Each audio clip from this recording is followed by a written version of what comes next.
If a person says Iran instead of Iran, do you feel like they're more likely to want to wage war? I actually think they're asking a question. When you say Iran, I say, where to? I love it. Yes, but actually, if they combine Iran with going to war, that's actually most offensive. Because I say, if you want to go to war with the country, at least bother learning the name of it. Smart girl. Dumb questions. I'm Nayeema Raza. This is Smart Girl Dumb Questions. And today we're talking about the Iran war, or not war. Is the war fully over yet? And is the Iranian nuclear program defunct, delayed, or more on than ever? And what's up with regime change and like that king dude in DC? It's all very confusing and quickly changing, but the forces here are decades old. And no one gets that better than my guest, Vali Nasr. He's a Middle East expert, a professor, and former dean at the John Hopkins School of Advanced International Studies. He's advised many American policymakers, including the U.S. State Department under Obama. Oh, and he actually used to live in Iran through his teenage years. His family left when the Shah fell. We spoke on Wednesday, which I guess would have been day 14 of a 12-day war, about topics that will still be relevant in a Wednesday in 2026.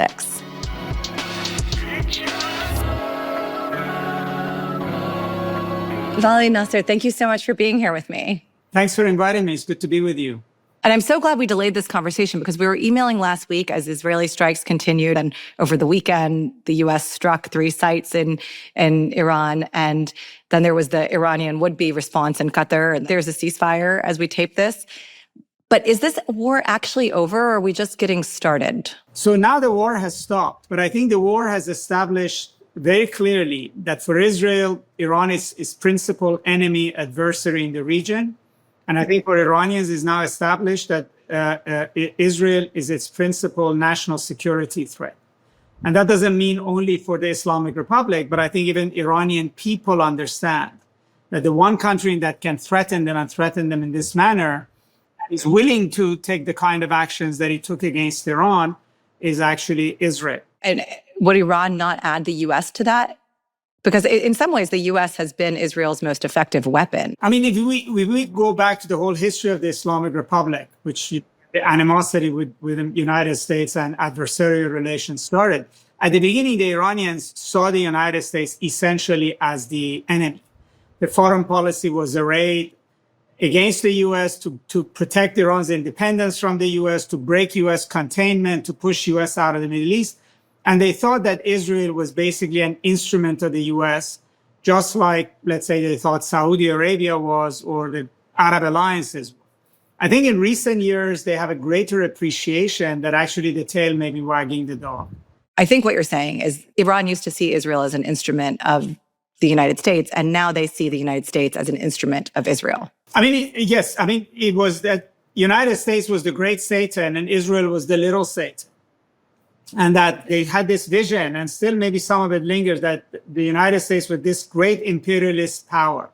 And a lot of this came, from leftist literature of the 1960s and 70s, this sort of worldview that they're combating a global imperialist power. And so the United States was really the architect of the world that they were fighting against. Israel fit into that. But Israel by itself was not a concern to them. Now, increasingly, They've realized that they can't cut a deal with the United States as they did in 2015. Israel comes in and torpedoes it. That Israel has all this power in Washington to essentially deploy the entirety of American might, financial, diplomatic, military, in order to fulfill what is essentially Israel's national security policy. In a moment, I want to get to, the politics of this moment, because I don't think Donald Trump would particularly like your characterization that he's not the man in charge. In fact, I think Charlie Kirk has suggested that Donald Trump should win a Nobel Peace Prize for this. Do you agree? He should, but he's not there yet.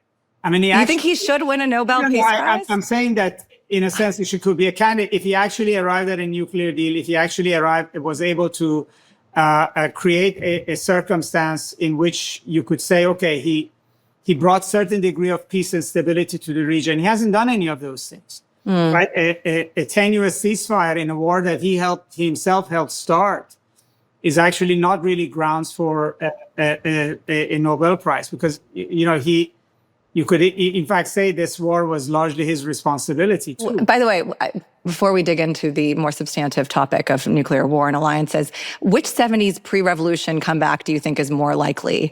U.S.-Iranian relations like they were in the kind of heyday under the Shah, or disco?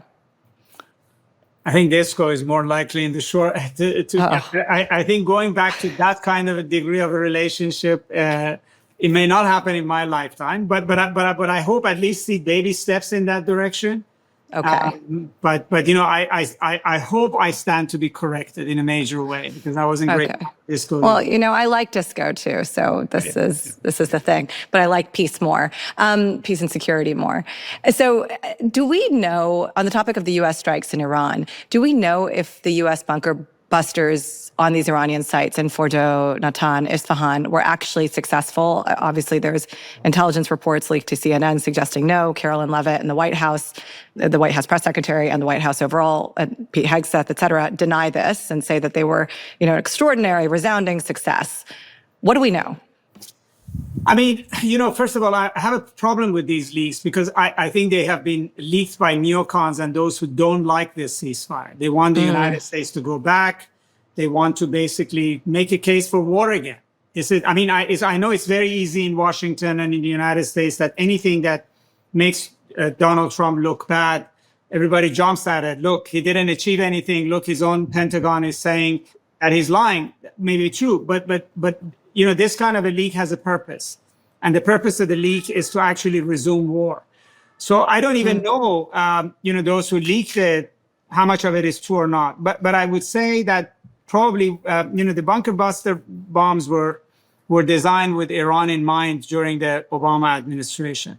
But I think the Iranians are also designed and redesigned Fordow with the bunker buster bombs in mind as well. So it's almost like an arms race between the bunkers and the bunker busters. Like a literal race to the bottom. Right. It's a literal race to the bottom. And the reality is that we won't know until you have inspectors that can go in there, go inside. And then there are two issues.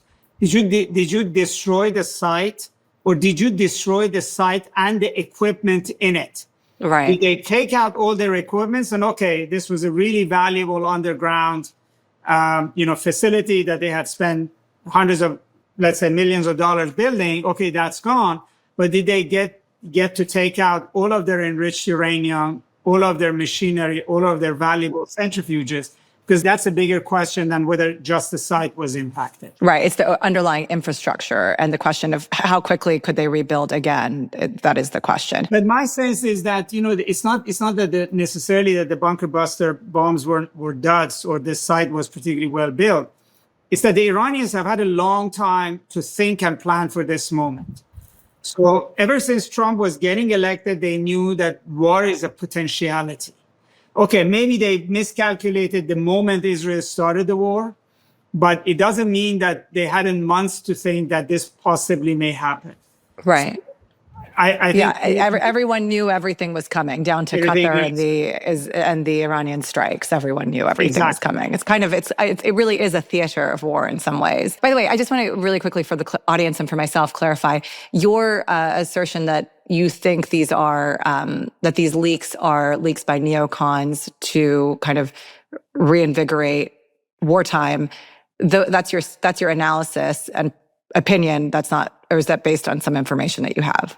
I mean, my experience with Washington tells me that leaks are never innocent. Somebody just doesn't drop a piece of paper out of their pack. So yes, it's possible they just want to embarrass the president, or they want to embarrass the president with a purpose. The purpose is to say the job was not done. I don't want to sound conspiratorial here, but I've seen this happen a lot over the years, that there are leaks about Iranians are doing or not doing, or what IAEA report may be saying or not, which, end of the day, put out there ideas that then would support policies that you want to advocate. Right. Okay. If the equipment is still intact, right? Because the question was, do they take out the equipment or do they take out the material? Is that the question? I mean, all of it. In other words, if Iran is in a position to reassemble this program pretty quickly, they obviously have know-how. If they've saved their centrifuges, which means that they don't need to build new centrifuges, that shortens the process. if they already have a ton of 400 kilograms of 60% plus enriched uranium, and then the time frame and the ability to get from there to a bomb shortens to weeks. Then the question, they just have to have a location to set it up. So if, for example, the centrifuges are still in place, if they still have access to this kind of 60% enriched uranium, does this mean that we're going to be back in this exact same situation between Iran, Israel, and the U.S. pretty soon? Like, is Donald Trump going to be Bill Murray and Groundhog Day? Like, is this going to keep on happening? I think for a while we do, unless and until the United States gets a solid deal with Iran. There is no incentive on Iran's part to stop its activity, because if anything, Iran's nuclear activity for many, many years, I think, in my opinion, was not intended to build a bomb, but was leveraged in order to get the United States to the table to negotiate over sanctions. That's why Iran went to Geneva in 2015. They didn't ask of the United States anything other than, in exchange for X, Y, and Z, we want these sanctions lifted. And then when they went back this time, again, what was on the table for Iran was sanctions relief. So the Iranians understand that the United States doesn't come to the table for any issue other than nuclear issue. Right. Not like you could just send an invitation and say, let's have a conversation about Hezbollah or Hamas, and the U.S. is going to show up. Yeah, let's disco like in the 1970s now. No, so until now, the value of this was really leverage. But now, Iran has been attacked by two nuclear-powered armed countries. And their argument is that you're defenseless, we own your skies, we can obliterate you, we can bomb you at will anytime we want. And of course, Iran can hit back with missiles, but it has finite, ability vis-a-vis the combined power of Israel and the United States. So from here on, it's going to be very tempting for them to say, we need a bomb, not for offensive purposes, but because it's the ultimate deterrent.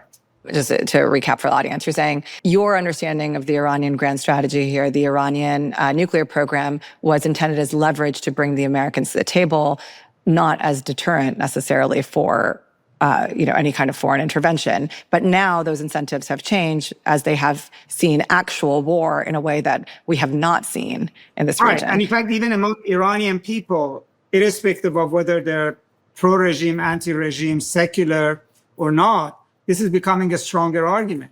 Because even if it's somebody like yourself, myself, sitting there, they live in Iran, they don't like their government, but they don't like to be bombed. And they say, basically, this can't happen again. And if it means that you need to have nuclear deterrence to prevent me to have to escape Tehran or be told by President Trump that you need to evacuate your city right away, if avoiding that scenario means that Iran should be nuclear, then that's becoming a kind of conversation that I hadn't seen before this attack in the public domain. What do Iranian people hate more? Domestic theocracy and dictatorship and isolationism, or foreign intervention? I think they hate them both, but they're not in a situation where they can choose. And if you put the choice on, I think what we saw was that overwhelming majority put their country above everything else. So I think the Iranians, end of the day, at least majority of Iranians, I don't want to say every Iranian inside or outside, but the majority of Iranians love their country more than they hate the Islamic Republic. They're not willing for Iran to be turned into Syria or Gaza or to be broken up or become Iraq as the price for getting rid of a theocratic authoritarian regime. Yes, there are those who are willing to pay any price to get rid of the Islamic Republic, and they may put a very rosy picture, but majority of Iranians are not of that view, especially after they saw the consequences of the Israeli missiles. I want to come back to these ideas of democracy, but just very quickly to close out on the nuclear weapons, some rapid fire questions. Do we know how close Iran was to having a nuclear weapon? Because it felt imminent for a while. I mean, Jon Stewart recently raised this. He talked about this on his show. He had some cameos from Israeli Prime Minister Benjamin Netanyahu. Maybe we can play a clip of that really quickly. By next spring, at most, by next summer, at current enrichment rates, they will have finished the medium enrichment and move on to the final stage. Iran is months away from having a nuclear bomb, says Netanyahu. In 2012. And then John goes on to say this. Seriously, why did we have to bomb Iran now? Iran is so dangerous, weeks away from having the fissile material for an entire arsenal of nuclear bombs. Holy shit, that's why. Iran's only weeks away from having an entire arsenal of nuclear bombs, says Netanyahu in 2015. Were the Iranian strikes against Iran, now 14 days ago, is that the boy crying wolf? Is this, there's a lot of analogies here. Iran is just like 2003 Iraq, a foreign war justified by false intelligence. What do you make of that? Was there an actual bomb on the horizon? Well, I mean, you potentially could say, but Jon Stewart is right. I mean, he's been saying the same thing for 15 years. And it's a political argument he was making as Prime Minister of Israel to get the United States to support what was Israeli national security decision that it has to bomb Iran's nuclear facilities, or maybe even get the United States to remove the Islamic Republic through something like what happened in Iran.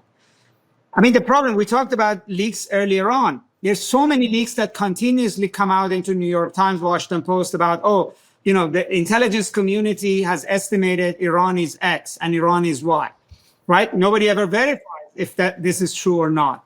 But one thing I know is that Israel could have waited 2 days. I mean, Iran was not 2 days away from bomb, that they had to actually torpedo the nuclear talks in Muscat with the bombing that they did on Friday, which to me leads me to think that they actually were not interested in whether it's possible to stop Iran or genuinely how far Iran is but we're actually not interested in a deal with Iran, that Israel does not see to its benefit that the Iran problem is solved at the table. It actually wants a final solution to Iran, which is regime change, the regime gone. It cannot do it because it's too small to do that. It needs the United States to get involved in a big war with Iran. And so this is really about that, I think. Yeah, I want to get to those concepts of how the regime is faring now and also the prospects for regime change and talk about other analogies. Is this, is this Libya? Is this Afghanistan? Is this Iraq? Is this Egypt? I mean, I lived through the Arab Spring in that region, so I don't think any of these are actually good analogies. But just to close off on the nuclear weapon, Iran says it's its sovereign right in a nuclear energy sense to enrich uranium. Is it their right, or did they sign those rights away, under nuclear proliferation agreements or otherwise? No, actually, the Non-Proliferation Treaty guarantees those rights. Beyond 60%? No, not beyond. No, beyond 20%, 60% is skirting the boundaries of what's allowed, or is gone beyond what's allowed. But what Iran said is that if you sit down and negotiate a deal with us, we're willing to go back to 3.75%, which is what we agreed to under JCPOA as well, which is within our rights as a member of NPT, Non-Proliferation Treaty. Yeah. And do you take that at face value? That they're willing to go back to 3.7%? Well, they did once. I mean, they got 11 bills of health by the IAEA that they were abiding by what they signed in 2015. Yeah, this is under the Obama-Iran deal, yeah. When they signed the deal, this was the deal that was on the table. The United States asked for certain things that later it said, I didn't ask enough. The Iranians asked for certain things, and later on they said, holy cow, we should have asked for better things. Like the United States didn't lift many sanctions actually in the 2 years because the Iranians didn't know how to negotiate. They didn't get any guarantees that when you say we're going to lift these sanctions, you actually lift them. That you don't come around and say, actually lifting this sanction requires 3 years and 16 congressional meetings. And by the way, the Congress can reimpose that through a back door. So, we didn't actually, the West actually did not really largely abide by its obligations under the nuclear deal. And the nuclear deal in 2015 was basically that we create a situation that for a period of 20 to 25 years, we'll know that Iran will not be very close to a bomb, that we'll get the right to inspect Iran very intrusively. In fact, every report that we read about Fordow, that is the basis for why we want to bomb it, came out of the agreements that Iran made in 2015. I guess, what are other things you could do with 60% plus enriched uranium besides, have a nuclear weapon as a deterrent or to blow up a city. I guess it could maybe get you through a Con Edison heat wave outage, but so could 20%. No, right? no. I think it's a fair question. That's what I'm saying. I think the Iranians wanted this as leverage. The Iranians decided to go to the Iranians decided to go to 20% when President Trump came out of the nuclear deal and then put maximum pressure sanctions in Iran, essentially punishing them for abiding by the deal that the United States had signed. Right. So the Iranians waited several months. The Europeans didn't do anything. They said, okay, in order to put pressure on the US, we're going to go to 20% enrichment. President Biden, on his way coming into office, and all the Democrats said, as soon as we come in, we're going to go back inside JCPOA. Biden comes in and he backtracks. He says, you know what? I think actually Trump's policy is pretty good. Why would we want to lift sanctions on Iran? We would just leave it open. And the United States didn't want to talk to Iran when Biden came in.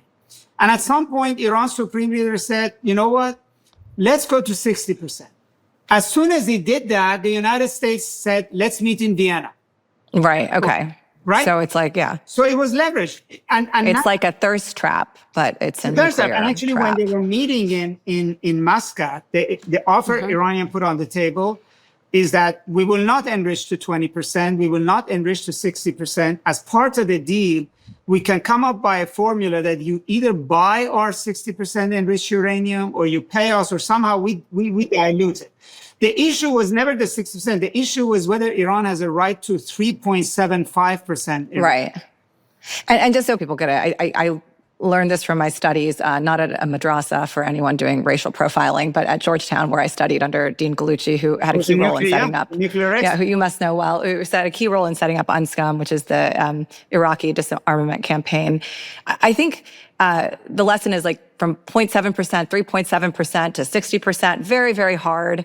From 60% to 90% could take a week. And from 90% to the core of an atomic bomb could take months. Is that correct? That's correct. Did I get that pretty right? Okay. Technology from enrichment to weaponization is a completely different technology. And from weaponization to being able to put it on a missile is also another technology altogether. What stops them from just buying a bomb from North Korea or from Pakistan? Bombs are not for sale. I mean, countries don't do that because they face consequences. Didn't A.Q. Khan get in trouble for selling nuclear technology in Pakistan? With technology, but not the huge bomb. Bombs are not for sale. You've just destroyed all of the Jack Bauer 24 episodes I watched as a child. The only times that really nuclear technology in that way has been transferred is when the Soviets probably gave it to the Chinese and the Americans gave it to Israelis. And this goes all the way back to the 50s and 60s. And yes, bits and pieces has been bought, like Zulfikar Ali Bhutto, got pieces of the technology or gave pieces of technology to Libya. But to get an entire bomb ready out of the box that you could actually shoot is such a huge strategic decision that no country will make it easy. Got it. So, and North Korea obtained a nuke, I guess, through its own development, not through the Chinese. Maybe through the Chinese as well. Exactly. I believe it was around the aughts that they had this first nuclear weapon. Why didn't the U.S. stop them? Are we more scared of the Ayatollah than Kim Jong-un, or I guess Kim Jong-un's daddy, Kim Jong-il? First of all, North Korea sits in a place where it's surrounded by China and Russia, and the U.S. has to think twice about doing what it's doing with Iran, with North Korea. Secondly, there is no Israel in North Korea's case. There's no regional power with the kind of influence in the United States that can... Don't they have a massive alliance with South Korea and Japan? But South Koreans cannot move the U.S. Congress or influence elections or have... You don't have a circumstance that happened when the United States of America signs a nuclear deal or a deal, any treaty, and the Speaker of the Congress invites the Prime Minister of another country to come and disrespect the President of the United States and shred his idea in front of the adoring Congress who claps on every word of it. Right? That doesn't happen with South Korea, with Japan, regardless of how much... I mean, genuinely, think about it, is that for South Korea and Japan, their strategic issues are American foreign policy issues. So they don't really see very much that.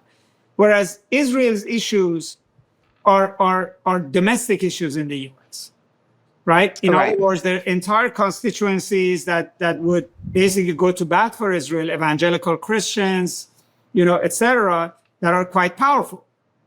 And as a result, even though Iran doesn't have a bomb, but the potentiality of it moves the United States a lot more than North Korea actually having a bomb does for the United States. A dumb question here. Does striking a nuclear site cause nuclear fallout? Like, can you no longer go skiing in Isfahan now? And for anyone listening, that you could actually go skiing in Isfahan. Well, it could. I mean, so far the IAEA has said that they have not detected any nuclear fallout, which also raises the issue that they had cleaned out those sites. So it supports that reporting that... If the reporting is correct. Yeah, it supports that leak. If they had a nuclear weapon or such highly enriched uranium and it hit it, would it be like a Hiroshima? Would there be like a mushroom cloud or something? Or is that not what happens? I don't know, because some of the weapons also have safeties that prevents them from actually exploding unless they're intended to explode. But if the material is loose somewhere, or if it's in a container and those are disturbed, then it does disperse. It's very dangerous to hit nuclear reactors, to hit nuclear production sites, et cetera. And so, yes, that is always a threat there. All right. So, Vali, you talk in your book, The Grand Strategy, you talk about Iran as this existential state, right? It exists out of a concept of threat. It's mobilized around narrative and decades of resistance. I guess there's nothing better for selling a book called Iran's Grand Strategy than a war against Iran that captures the headlines and imaginations and World War III concerns of people for, a couple of weeks. Well, has it been good for book sales? I hope so, and I expect so. But it's unfortunate. It's actually the wrong reason I would have liked people to be paying attention to this. But for a while, I had been thinking that Iran is becoming a bigger and bigger issue for the United States, for Saudi Arabia, for Israel, a central point of our foreign policy. And we really don't appreciate or know as a people, not only as policymakers, as a people, how do the Iranians calculate? Why they calculate their decisions the way they do? I mean, we're playing a game of chess with them. We have no understanding of the strategy of the other side. And part of that is that because since the Carter era, there has been no diplomacy between these two countries and very limited intelligence, right? Actually, but then you have things like Stuxnet and you wonder, well, isn't there more intelligence than we think there is?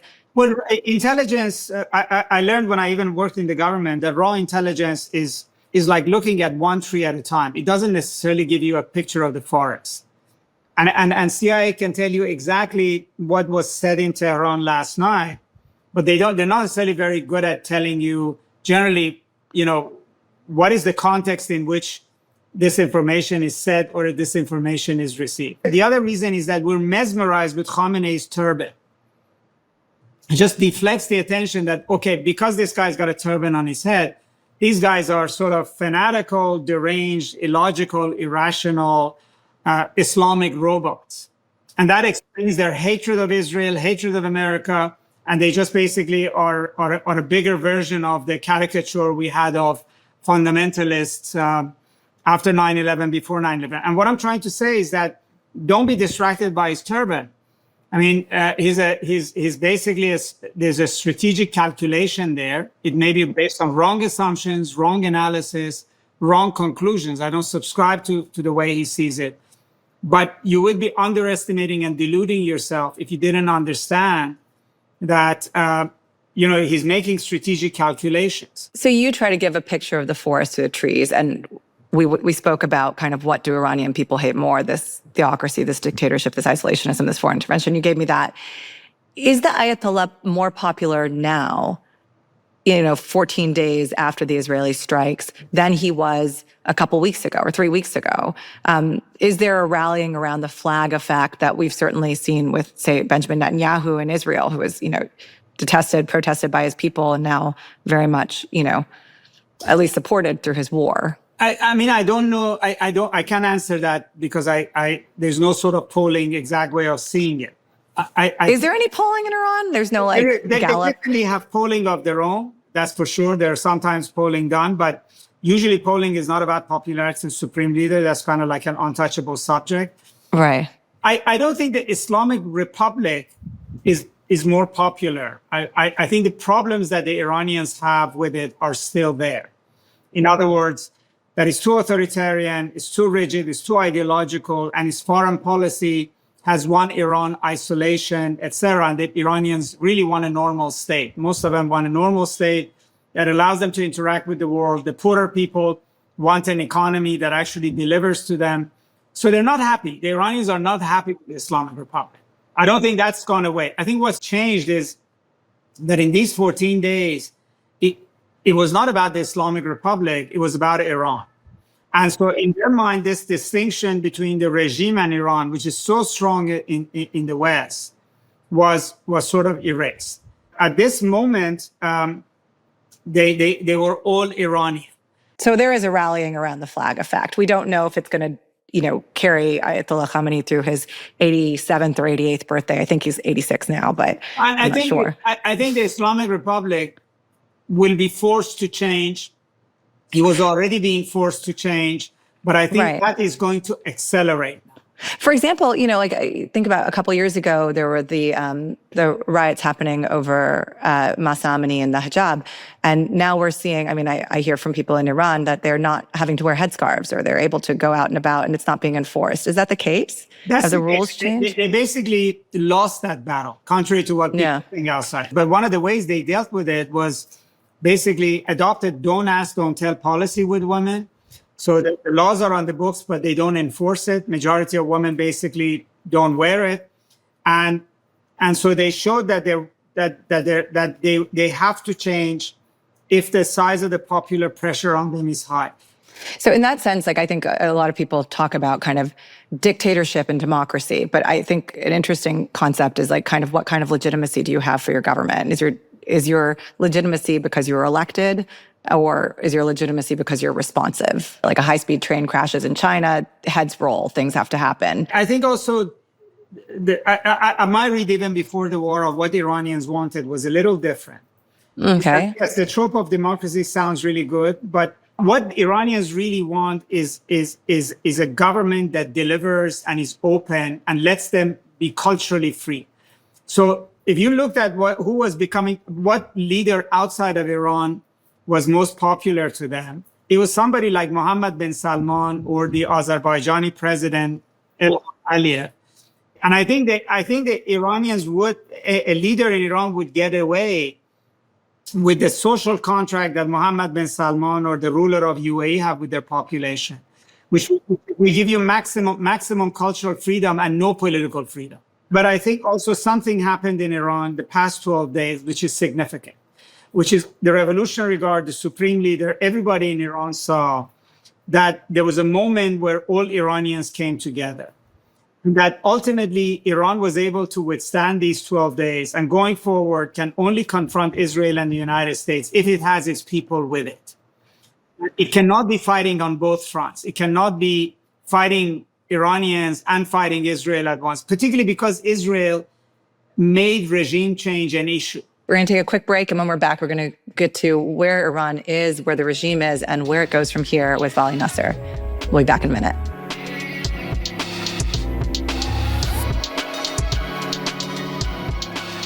Guys, today's sponsor dumb question is from me, because I don't think Tarjay is going to have an Iran-like question, for example.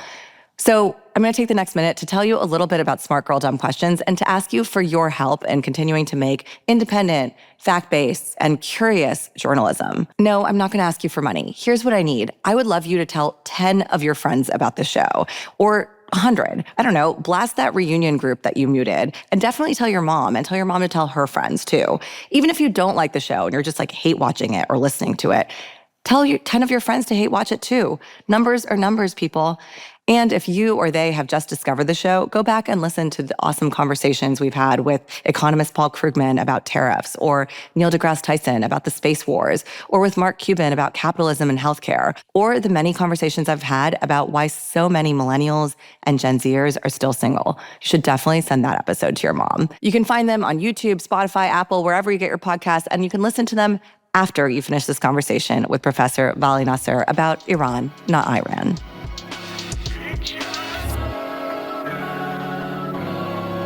So let's get to regime change in a second. But before we get there, I think we need a little bit of like a 101 for anyone listening here. So can you kind of break down the key forces in Iran, the key political forces, the Ayatollah, the IGRC, the military, the elite Quds force? Just give us like a 1-minute stakeholder map. So, like many other countries, Iran has military forces. The most important military force in Iran is Revolutionary Guards. They're the sort of elite force that was born after the revolution. They are the ones that are closest to the regime. But Iran also has regular military as well. You put these two together, they will look to you something like Egypt's military, Pakistan's military. And they are intrusive in the economy and politics, just like those militaries in those countries are. Rules are a little different, but the idea is the same. And then Iran has a very big political class that is kind of very disjointed and has different factions. There are hardliners, there are reformists, there are moderates.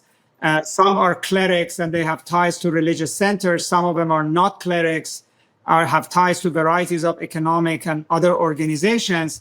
And then Iran also has a very amorphous state. So on the top, you have the supreme leader, but you also have an elected president, which is kind of like the prime minister of France. In other words, he's in charge of the administration of the country, but he's not but he's not Macron. Macron, exactly.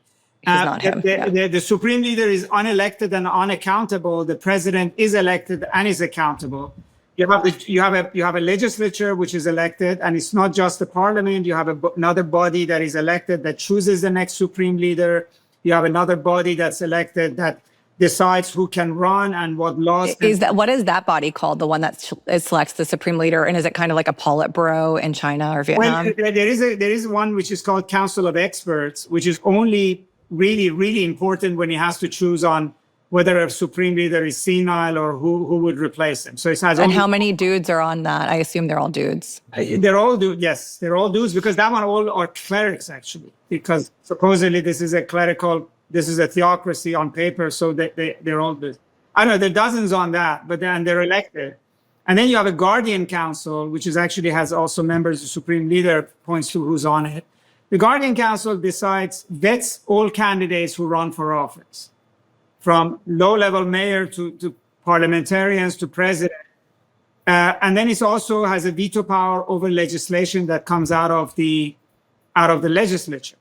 And so basically you have a level of state functioning and democratic voting and decision-making, which kind of looks very Western, but it's controlled and overseen by this other layer on top of it, which is authoritarian and is not accountable and sometimes not elected.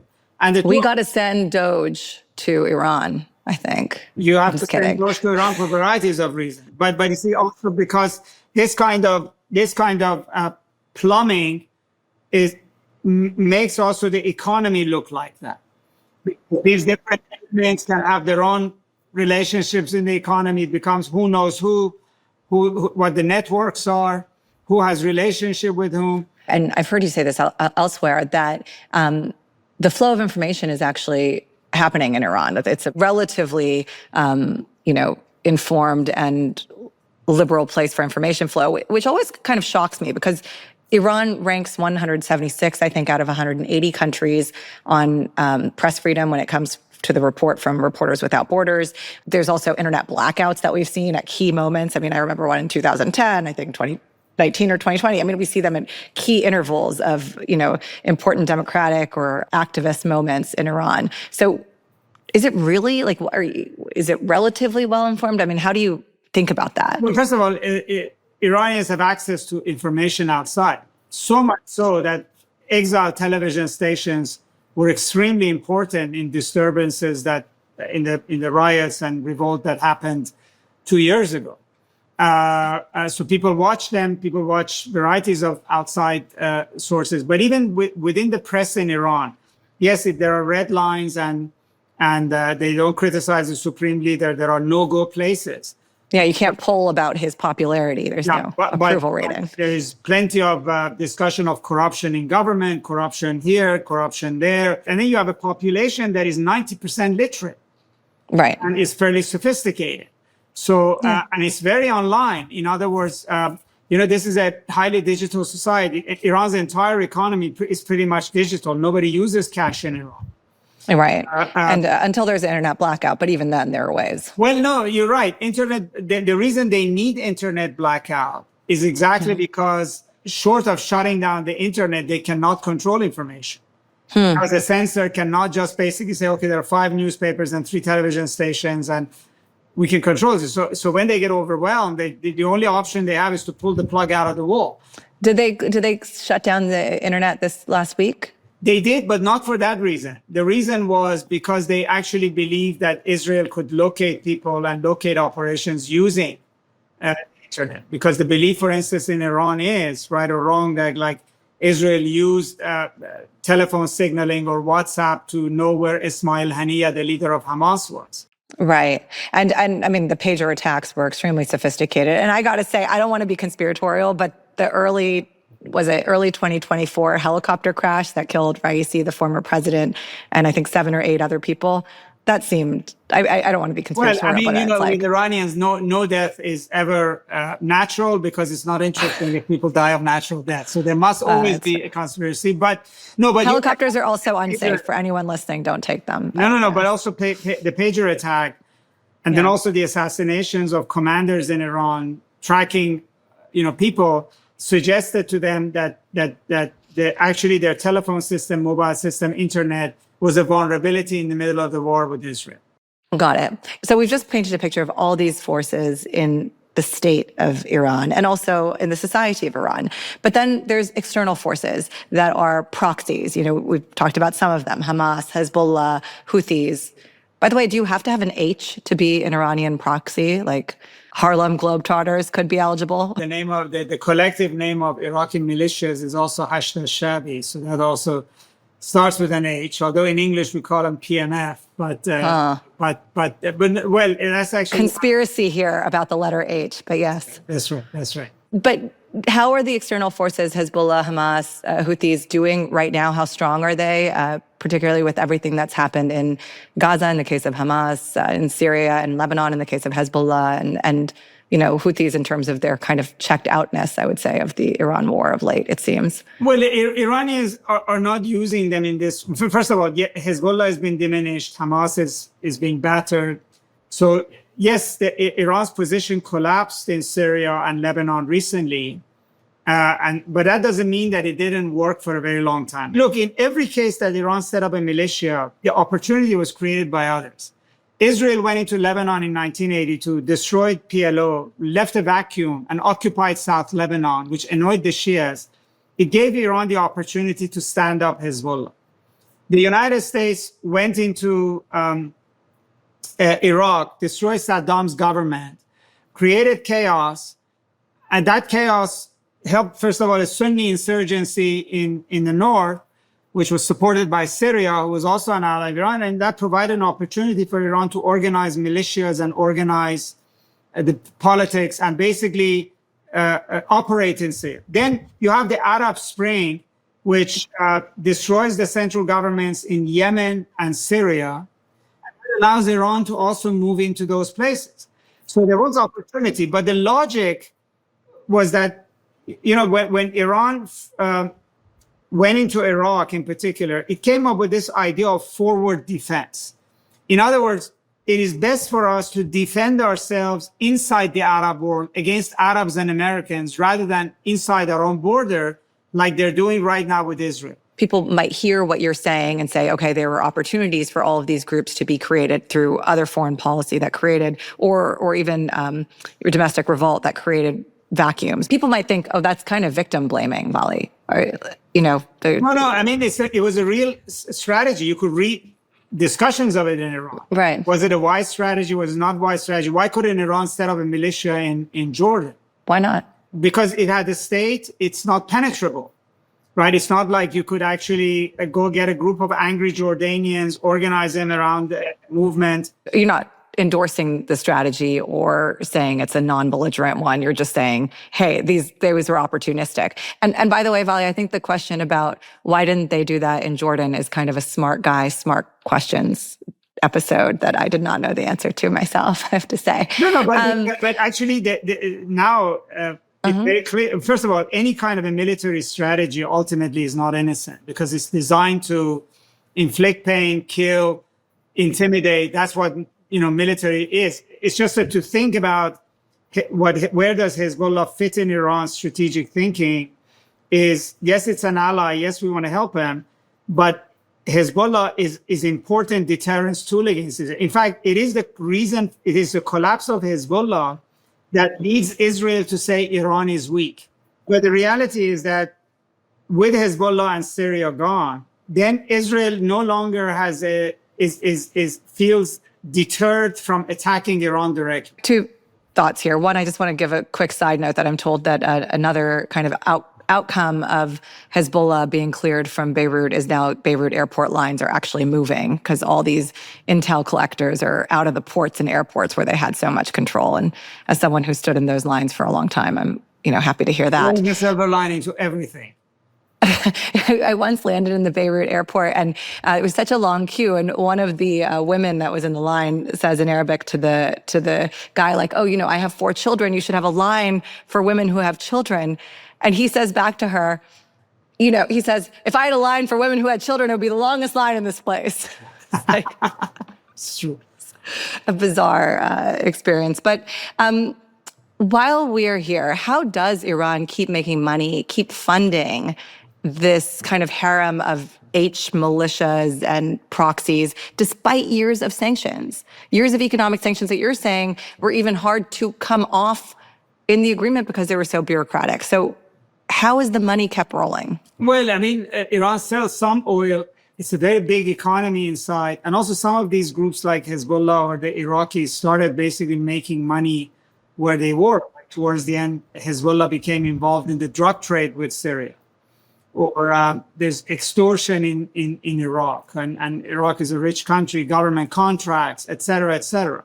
So it's not all from Iran. But actually, that's part of the very interesting question, because in this recent war, Iran went up against Israel, a much more a military that basically enjoys Western technologies, armed by Germany, is armed by Britain, armed by the United States, with the state-of-the-art technology. And everything Iran has in this war is homemade. Nobody sells it anything.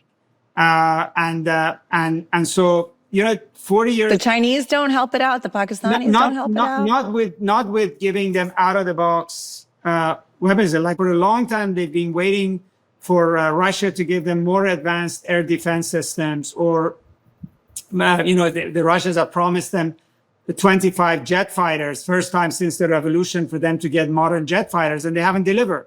Why haven't they delivered them? Presumably Russia needs all the cash it can get right now. They've just seen that very sophisticated Ukrainian attack. They play games under the table with Americans, with Israelis.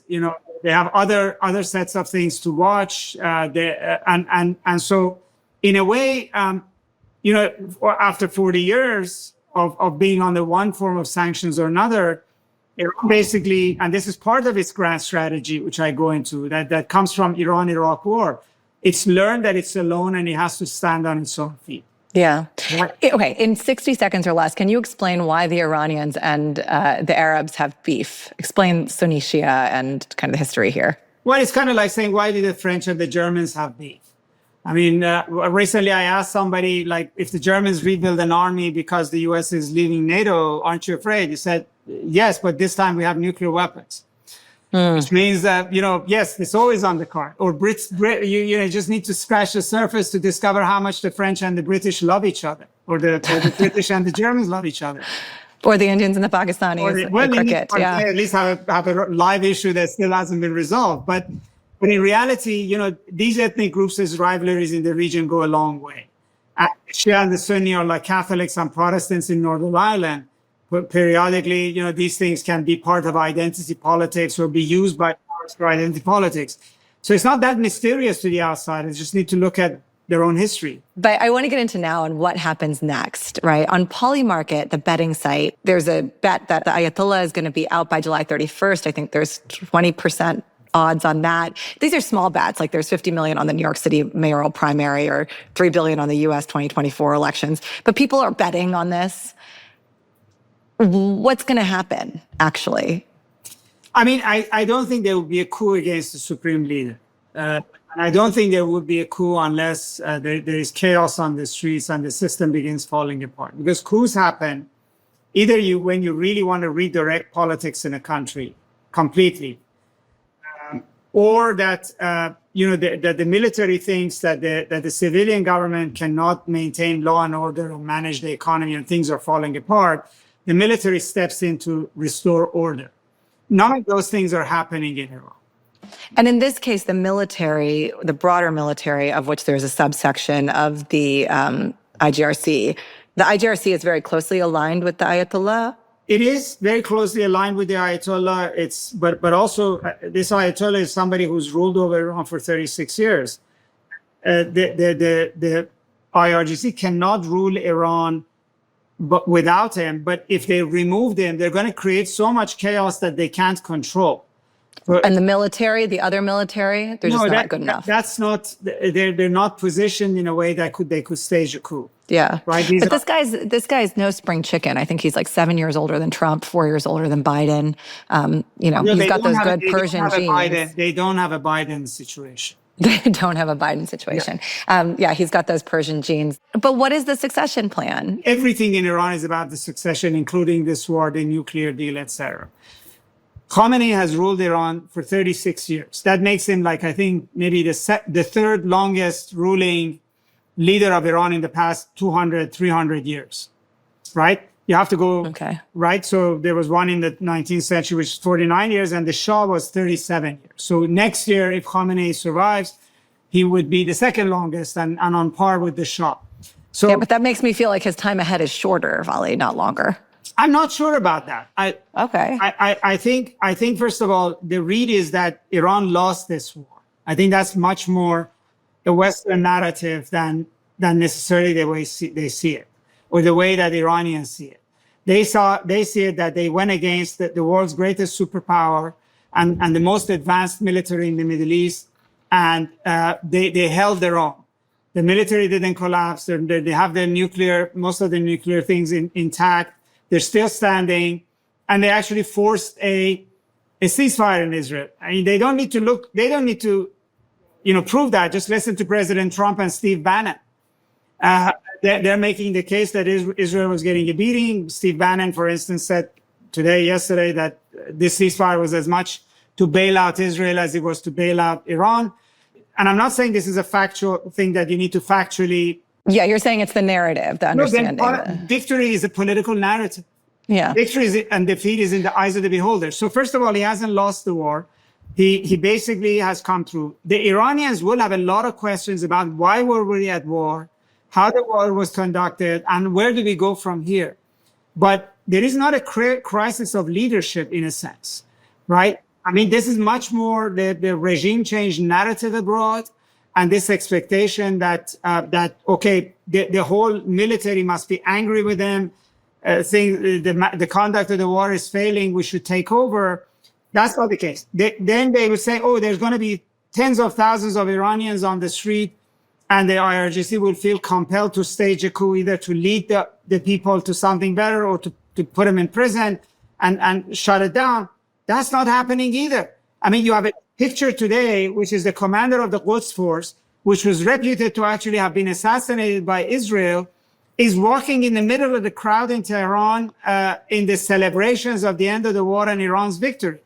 That doesn't give you a sense that these guys feel humiliated. They need to maybe they should. I'm not saying they shouldn't, but as I said, conception of victory and defeat is is in the eyes of the beholder. And What about this? Okay, there's this dude in D.C. who has become a meme, the heir to the Pahlavi fortune, the son of the last Shah. What about him? Because people seem, kind of obsessed with this story. They are, but this story, yes, I think he did have a lot of following in Iran, but he had no ground game, no coalition. I mean, just to be liked makes you an influencer. It doesn't make you a political leader. You could have 1.5 million followers. Everybody may dote on you, love you, but to be a political leader, you have to have a ground game. You have to have a political organization, political muscle. Not only he doesn't have it, which it doesn't tell me exactly how would he become leader of Iran unless there are American troops in Tehran the way they were in Kabul or Baghdad. If you have troops in Tehran, you could decide who's on the throne, who's off the throne, and then you could keep your troops there like we did in Afghanistan for 20 years to keep the regime that we set up in power. Most of this picture is before he became a collaborator with Israel. Right? I don't think his reputation would survive this war because he didn't have the political acumen to off the bat come out and say, I condemn the violation of my country's territorial sovereignty. I condemn an invasion of Iran, and I'm standing with my people, and I feel their suffering because civilians have been killed, and I give my condolences to all of those innocent civilians who've been killed. So he came out, didn't condemn Israel, said it's Khamenei's fault, but I'm not condemning Israel. No civilians have been killed. All the people who have been killed has been essentially regime people. And he said that he doesn't believe that Israel is actually targeting Iranians. He didn't say anything with Israel or Trump, said that Tehran has to be evacuated. So essentially he looked like the Vichy government in France after Hitler took over, and I don't think he can survive that. I think this is yesterday's news now. So you're saying, not only is he not hooked up enough to make it happen, he actually fumbled and is showing himself to be a traitor. Look, moments like this war make you or break you. It's like when Yeltsin, who was a mayor of Moscow, was a Communist Party leader at the moment where the pro-communist Russian military wanted to stage a coup, went out of the parliament and stood on a tank. And that moment made it, right? And this was a moment that could have turned him into something much bigger, but it actually basically ended up supporting an aggressor. I mean, look, one thing I know is that at this moment, this second in Iran, anger at Israel is running at fever pitch. You cannot have pictures with Bibi Netanyahu not denouncing his attack and also expecting that you could become, your popularity in Iran would increase. Right. That makes sense. So let's talk about this idea of regime change. I mean, you're kind of saying you can't have regime change without a ground war. Well, regime change, Nayeema, is hope. It's not a policy. It only becomes a policy if you can implement it.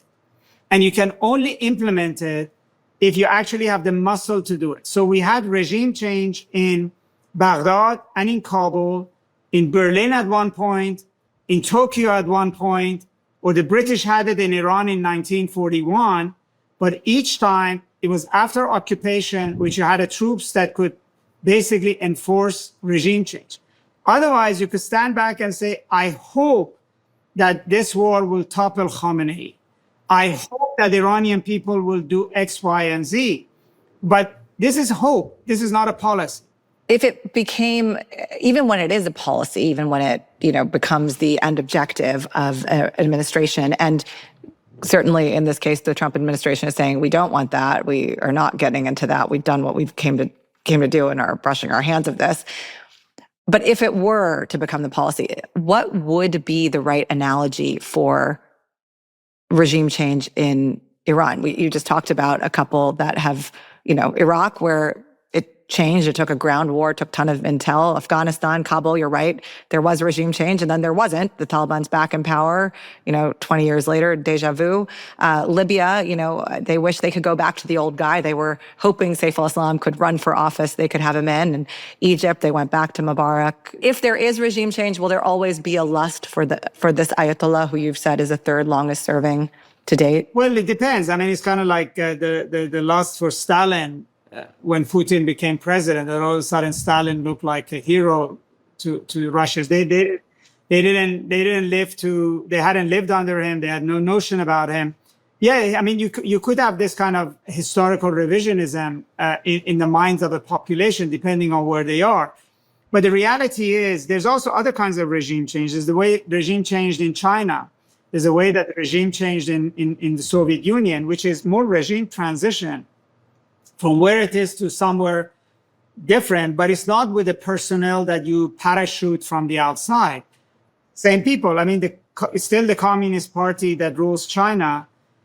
We had good times with them. Now we're not having so good times with them, but it's basically the same people who were used to work for Mao came out and, wore suits, parked their bicycles somewhere else, bought cars, started getting engaged with the world. The same thing, everybody in Russia, Yeltsin, Putin, they all came out of the old system. It's not like the Romanovs went back to Russia. So something like that could happen in Iran. But that's not the way we're thinking about it. We're thinking about something radically different, which then raises the issue. Yes, you can give money to exiles. You could spend money on uprisings, etc. But first of all, you don't know the outcome. Secondly, you may not like the outcome. Like right now, you need a nuclear deal. Same thing with Obama. You want to put your hands on that 400 kilograms of enriched uranium. You want to make sure that there's nothing else. You need to have a government that actually you need to make this deal with. If you go down the path of undermining the government that you're going to be dealing with, it's counterproductive in that sense. And actually, I mean, I think about this a lot, like in some ways, the least democratic thing, what you're talking about, this regime transition, not regime change, is organic. It's often domestic. It comes from the country itself. And I've often thought that the most undemocratic kind of result you can have is an imposed democracy, a democracy imposed by a foreign nation. I think actually, ironically, Iran is the best case for this. And where the United States could have helped, even in 2015 and even now, is actually open it up.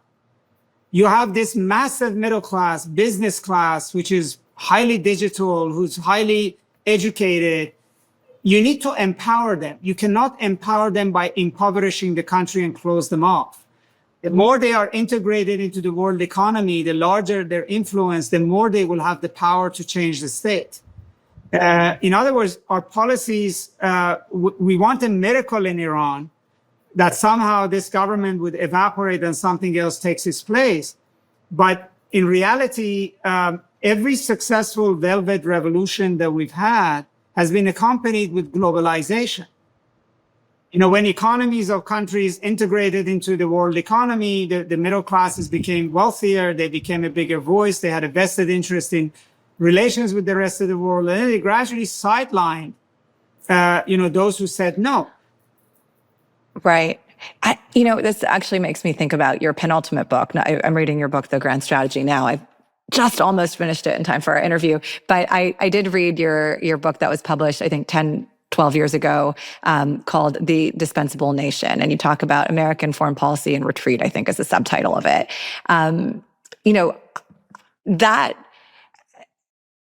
That is such a powerful subtitle. I mean, I think about growing up in the 90s abroad and America having such a soft power. And I have an American passport, was born in America. And so I felt that soft power. And now when I'm outside of the US right now, I certainly haven't felt it. I haven't felt it probably since the Iraq War is really when that decline started. Is American foreign policy in retreat right now? Is it back up under Trump? Like, what's happening? Well, it's difficult to characterize it. I mean, it's definitely changing in a big way. It's in retreat in the sense that maybe in a good way it's in retreat, that we're not trying to shape the world everywhere anyhow, preaching to countries that you must become this and that. So in some ways, I think people around the world will be more comfortable that the relationship with America is not always about changing your culture and changing your women and changing your men and changing your education. And, that level of it was actually also was problematic. So to the extent that we're not doing that, we are retreating. When Trump says, I don't want to change governments here and there's a problem I have with them. I want to talk to them about that. I want to deal with that. In other words, give up your nukes. I don't care what your government is. Yeah. With the Taliban, you do this one, that. I don't care what your issues are. So in a way, that's a retreat because we're used to an American foreign policy that is is sort of kind of like a spectrum. You start with hard issues and you just keep going. It starts with something, then it ends up with why are your women wearing a scarf and, why aren't you doing this? And like you would tell them, they would say, why aren't you democratic? We have democracy. Yeah, this infusion of liberal values into the aid packages or the strategic settlements. Right. So we've backed away from that. Right. So yeah, I mean, they're literally defunding a lot of these programs. Right. So yes. And we're backed away from economic development. We backed away from soft power. So yes, you could say that we are in retreat. We have a set of issues that we want to address, and those in President Trump's mind is often transactional. He wants to withdraw from Europe in large ways, from engagement with European Union, trade engagement, economic integration, NATO. He wants to withdraw from the kind of integration we have with China. He wants to withdraw from that. So, yes, we are in retreat, and actually, this time the American foreign policy establishment is very, very unhappy with that. They call it either isolationist, transactional, and yes, and there are a lot of faults with it. By that, you mean by the foreign policy establishment. You're not talking about Marco Rubio and Pete Hegseth. You're talking about the Council on Foreign Relations and these kinds of organizations, right? It's the intellectual parts of it. It's the political class, but it is also senators and congressmen, etc. I mean, after all, American foreign policy since World War I, since World War II, has grown up on a basis of a set of assumptions about America in the world, right? And these have to do with American leadership, with the importance of alliances, with with America's soft power, with promotion of democracy, with all of these things have been embedded in there. So, yeah. Doesn't it though, mean that the title of your book was The Dispensable Nation, American Foreign Policy and Retreat.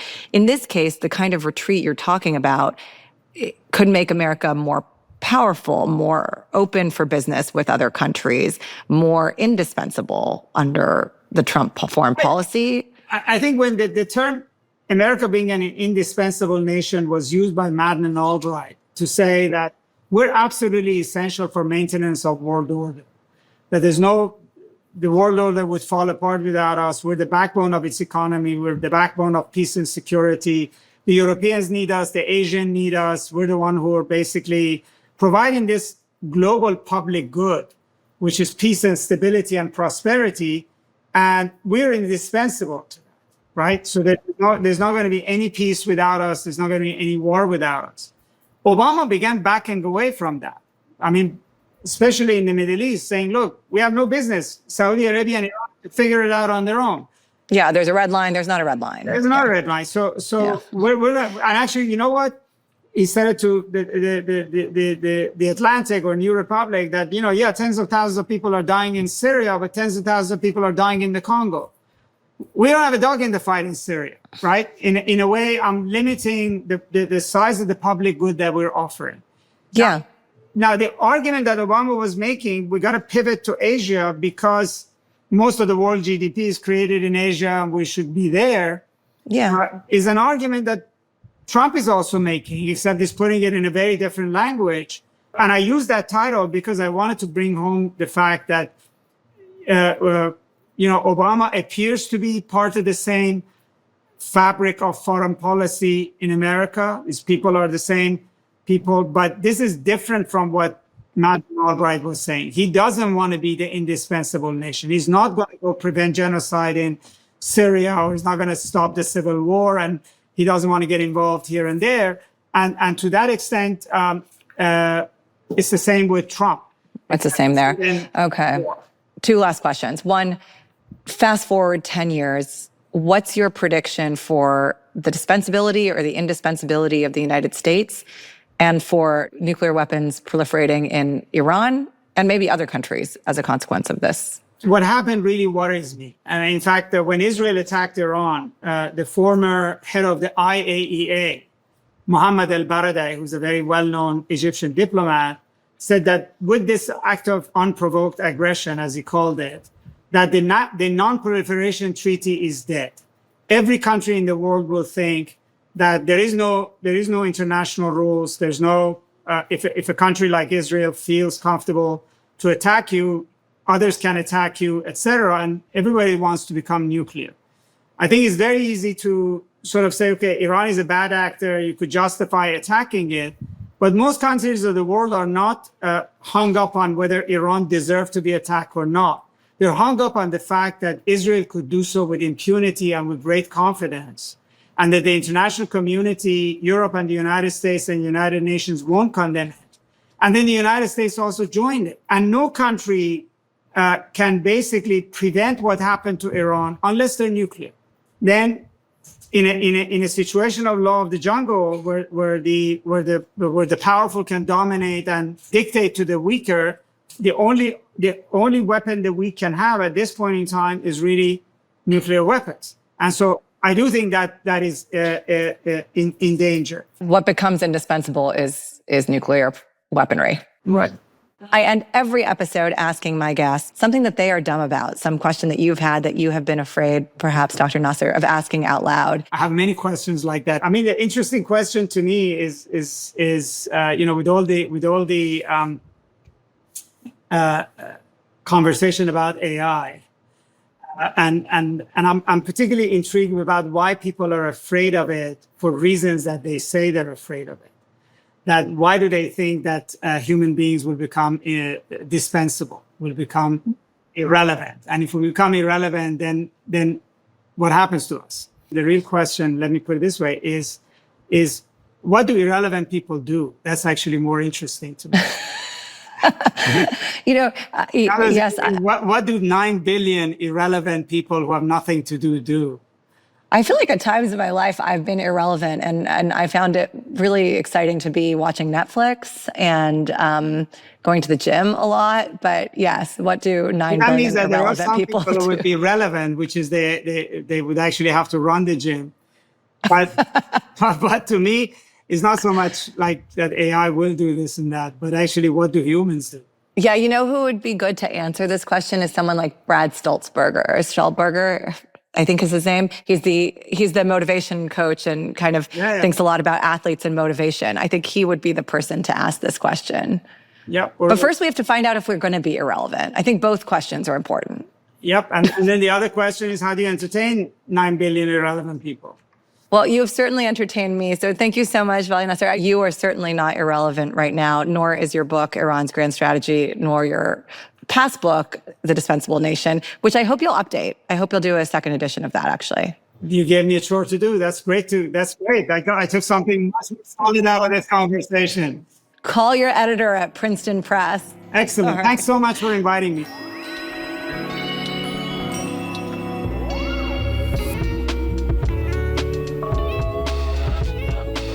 So much to unpack there, but I think Professor Nasr really gave us a lay of the land of what Iranians are thinking, what the broader context is, what forces might be changing, like some elements of Iranian policy towards like hijab, and what is not changing, like the mentality of the Iranian regime and the Ayatollah, who it sounds like is not going anywhere anytime soon, according to Professor Nasr. We'll be off next week for American Independence Day, which I guess is a good time to think about how independent our foreign policy really is right now and how dependent we want the rest of the world to be or not to be on us. By the way, it's wild that Obama and Trump's foreign policy is closer than I thought it was at the beginning of this conversation. Today's episode was produced with the Dream Team, Dana Balut, Healy Cruz, and Noah Friedman, with special thanks to Greg Ott. We'll be back the week after next, which gives you time to catch up on all those episodes and also to tell 10 friends about it and your mom. Thanks for listening to Smart Girl Dumb Questions. See you the week after next.